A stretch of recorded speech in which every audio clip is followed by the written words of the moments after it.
Hello everyone, welcome to unique thoughts tech. ఈరోజు చాలా interesting వీడియోతో వచ్చాను. వీడియో ఎక్కడ స్కిప్ చేయకండి, చాలా ఇంట్రెస్టింగ్గా ఉంటుంది. ఫ్రిడ్జెస్ మనం డైలీ వాడుతూ ఉంటాము, కానీ కొన్ని ఫ్రిడ్జెస్లో స్మెల్ రావటము, వాటర్ లీక్ అవ్వటము, ఇలాంటి కూలింగ్ ఇష్యూ, ఇలాంటి చిన్న చిన్న ప్రాబ్లమ్స్, కరెంటు బిల్ ఎక్కువ వస్తుంది, అలాగనే మనకు ఐటమ్స్ కూడా పాడయ్యే ఛాన్సెస్ ఎక్కువ ఉంటాయి. దీనికి చాలా చిన్న సొల్యూషన్. ఫ్రిడ్జ్ని కరెక్ట్గా క్లీన్ చేసుకోవాలి. క్లీనింగ్ చేయకపోవటం వల్ల మనకు పాతగా ఏదైనా వెజిటేబుల్స్ లాంటివి కానీ ఇట్లాంటి కొన్ని డస్ట్ పార్టికల్స్ ఫ్రిడ్జ్ లోపల ఉండిపోయి అది చాలా రోజులు అవ్వటం వల్ల లోపల కుళ్ళిపోయి ఉంటాయి, మనకు కనపడదు. అందువల్లే స్మెల్ ఒకలాంటి స్మెల్ వస్తుంది. మనం ఈ సైడ్స్ ఇది ర్యాక్స్ ఉన్నాయి కదా, ఇది లెఫ్ట్ రైట్ ప్రెస్ చేసి జెంటిల్గా ప్రెస్ చేసి బోత్ సైడ్స్ ప్రెస్ చేయాలి. వీడియో ఒక చేతితో తీస్తున్నాం కాబట్టి బోత్ సైడ్స్ ప్రెస్ చేసి ఇలా పైకంటే వచ్చేస్తుంది. ఇక లెఫ్ట్ అండ్ రైట్ ఇవి తీసి పక్కన పెట్టేసి నీట్గా క్లీన్ చేసేసుకోవాలి. కింద అంతా డస్ట్ పార్టికల్స్ ఉండటం వల్ల స్మెల్ రావడానికి ప్రధాన కారణంలో ఇది ఒకటి. ఫ్రిడ్జ్ వచ్చేసి మనకు ఎవ్రీ 15 days లేదా 1 monthకి మస్ట్ అండ్ షుడ్గా క్లీన్ చేసుకోండి. దీనివల్ల కూలింగ్ అనేది ప్రాపర్గా వస్తుంది. అదేవిధంగా మనకు స్మెల్ అనేది రాదు. ఫ్రిడ్జెస్లో నుంచి ఐటమ్స్ కూడా స్మెల్లీగా అనిపిస్తుంటాయి. మనకి ఇది లాక్స్ ఉంటాయి, ఆ ప్లాస్టిక్వి ట్రేస్ తీసాం కదా, ఈ లాక్స్ ఇదిగోండి, ఈ రెండింటికి మధ్యలో ఒక గ్యాప్ ఉంటుంది చూడండి, స్ట్రైట్ గ్యాప్.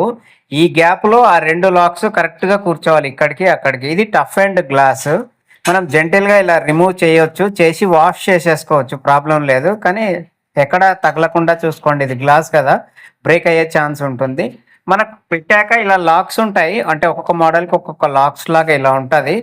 ఇది ముందు గుంజినప్పుడు ఇది రాకుండా ఇది అడ్డుకుంటుంది. ఇది జెంటిల్గా కూర్చుందో ప్రాపర్గా లేదో చెక్ చేసుకోండి. మనకి ఇది వచ్చేసి మ్యాక్సిమం ఫ్రిడ్జెస్లో ఇలాగే ఉంటుంది, హెయిర్ ఫ్లో అనమాట. మనకు పైనుంచి డీప్ ఫ్రిడ్జ్ నుంచి ఫ్రీజర్ నుంచి కింది వరకు మొత్తం ఫ్రిడ్జ్ అంతా హెయిర్ సర్క్యులేట్ అవుతుంది. సో మనకు ఐటమ్స్ నేను చెప్తాను ఫర్దర్గా ముందు.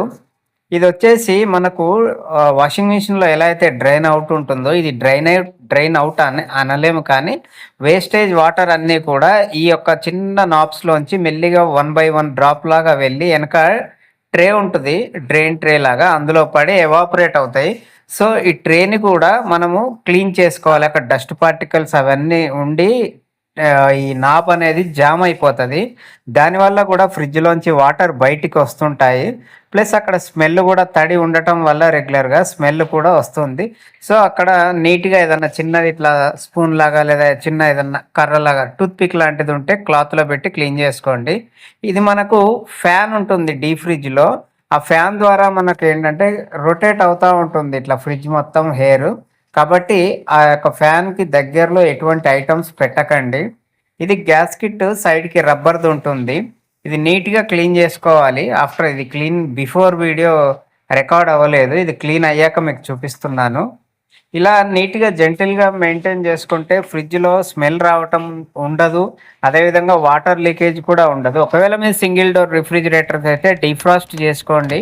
డీఫ్రాస్ట్ ఒక్కొక్కసారి పని చేయకపోతే నైట్ ఆఫ్ చేసి మార్నింగ్ ఆన్ చేసుకోండి. Thanks for watching.